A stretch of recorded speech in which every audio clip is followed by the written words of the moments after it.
Hello बच्चों, आइए प्रश्न को पढ़ते हैं। बिंदुओं ए टी वन की घात दो कोमा दो ए टी वन तथा ए टी टू की घात दो कोमा दो ए टी टू को मिलाने वाली रेखा का समीकरण ज्ञात कीजिए। सबसे पहले हमें इस प्रश्न की मुख्य अवधारणा को समझना होगा। हम जानते हैं यदि हमारे पास दो बिंदु है, एक बिंदु है ए, एक है बी। ए के निर्देशांक है हमारे पास x1 कोमा y1 तथा बिंदु बी के निर्देशांक है हमारे पास x2 कोमा y2। इन दो बिंदुओं से जाने वाली रेखा का समीकरण क्या होगा? तो दो बिंदुओं से जाने वाली रेखा का समीकरण हमारे पास होता है y माइनस में y1, फिर आता है यहाँ पर बराबर y2 माइनस में y1, फिर बटे में क्या आता है? बटे में आता है x2 माइनस में x1 और साथ में यहाँ आता है हमारा x माइनस में x1। अब हम क्या करते हैं, इस मुख्य अवधारणा का प्रयोग करते हुए अपने प्रश्न को हल करने की ओर चलते हैं। तो हमारे पास वे बिंदु क्या क्या हैं? पहला बिंदु है हमारे पास a t1 की घात दो कोमा दो a t1, तो लिख लेते हैं, यानी कि बिंदु a जिसकी निर्देशांक है हमारे पास a t1 की घात दो कोमा दो a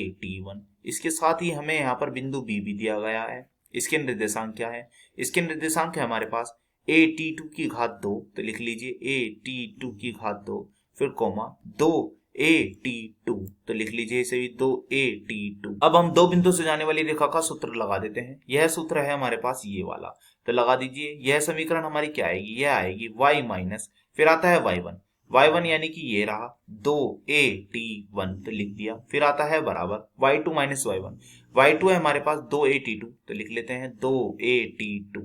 फिर आता है माइनस y1 यानी कि दो AT1 बटे, फिर आता है हमारे पास x2 माइनस x1 है हमारे पास यह है a t2 की घात दो, तो लिख लेते हैं a, फिर है t2 की घात दो माइनस x1 है a t1 की घात दो, तो लिख लेते हैं a t1 की घात दो।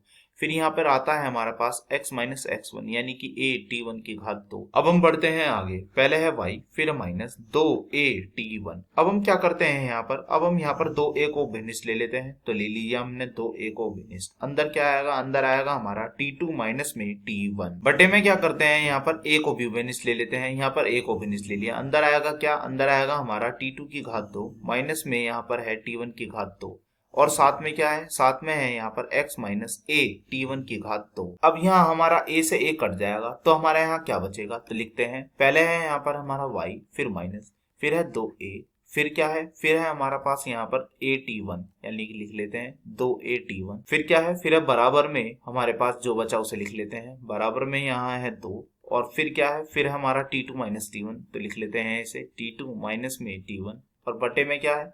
बटे में हमारे पास यहाँ पर t2 की घात दो माइनस में t1 की घात दो, और साथ में क्या है? साथ में है x माइनस a t1 की घात दो, तो लिख लेते हैं इसे x माइनस a t1 की घात दो। हम जानते हैं कि a की घात दो माइनस b की घात दो का क्या सूत्र होता है? इसका सूत्र होता है हमारे पास यहाँ पर एक बार a और b को जोड़ो तो एक बार a और b को घटा दो। तो हम क्या करते हैं, इसके स्थान पर यह सूत्र का प्रयोग कर देते हैं। तो बताइए क्या आएगा? तो y फिर है क्या? दो a t1, फिर बराबर में क्या है? दो t2 माइनस में t1, और बटे में हम यह सूत्र जब लगाएंगे तो यह क्या आएगा?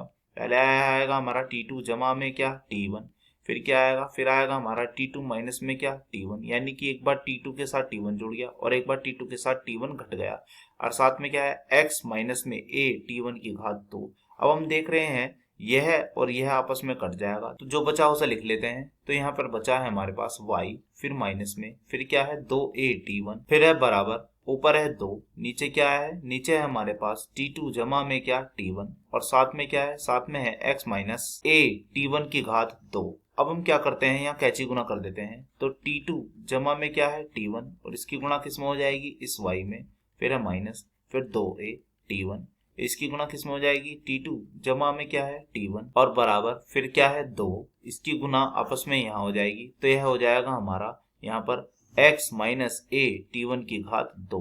तो यह है हमारा यहाँ पर t2 जमा में क्या है? t1, और फिर क्या है? इसकी गुणा में y, फिर माइनस।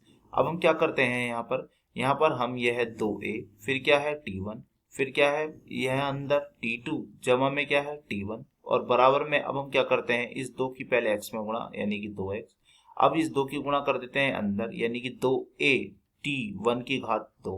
पहले लिखते हैं हम x को यानी कि 2x। अब हम क्या करते हैं, इस y को हम ले आते हैं दाईं ओर, तो यह माइनस में हो जाएगा। तो क्या लिखा जाएगा? t2 जमा में क्या है? t1, और साथ में क्या है? y।